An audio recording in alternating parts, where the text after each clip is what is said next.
Se sentir fier de quelque chose pour lequel on n'a aucune responsabilité, c'est vraiment une réflexion de singe. C'est du pur orgueil. Ou alors, c'est encore pire, c'est un déterminisme absolument ignoble dans lequel on pense que nos seuls gènes nous octroient des mérites, un statut social. Et donc notre ascendance, notre famille, ou bien notre pays, notre nationalité, nous donne un statut particulier dans l'humanité, différent du reste des autres nations. Donc en fait, ça implique une forme de supériorité vis-à-vis des autres. Je suis malade, je voulais pas publier, là j'entends ces deux Tintins sortir n'importe quoi, franchement c'est fatigant. Donc on va revenir sur ce qu'ils disent un petit peu là. Déjà pour commencer, avoir de l'orgueil c'est pas forcément un défaut. Ce qu'on dit c'est avoir de l'orgueil mal placé qui est un défaut. On peut être très fier des gens qu'on aime. Ma petite nièce réussit des choses à l'école, je suis très fier d'elle, mes parents réussissent des choses, je suis fier d'eux. J'ai des amis qui réussissent des choses dans la vie et je suis fier d'eux, je suis content pour eux. C'est de la compersion, on est heureux pour les gens qu'on aime et on est fier d'eux. C'est un peu d'orgueil, mais c'est pas forcément de l'orgueil mal placé, c'est pas forcément quelque chose de mauvais.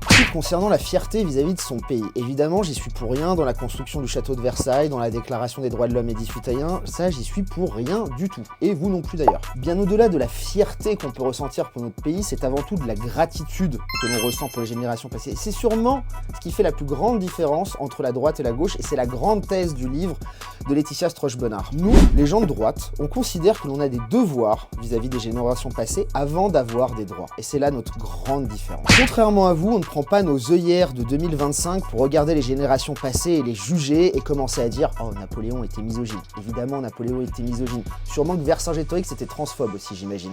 Bien sûr, on sait que tout n'a pas été parfait, mais on se sent un devoir vis-à-vis du legs que nous ont laissé les générations précédentes. Devoir bien évidemment de perpétuer, mais aussi un devoir d'améliorer comme chaque génération a essayé de le faire dans le passé. Cette fierté, cette gratitude nous donne de l'humilité, cette humilité nous oblige, nous force à nous dépasser pour que nos enfants, à leur tour, soient fiers de nous. Allez, abonnez-vous, ça me fera plaisir, je retourne à ma conjonctivite et passez une bonne journée.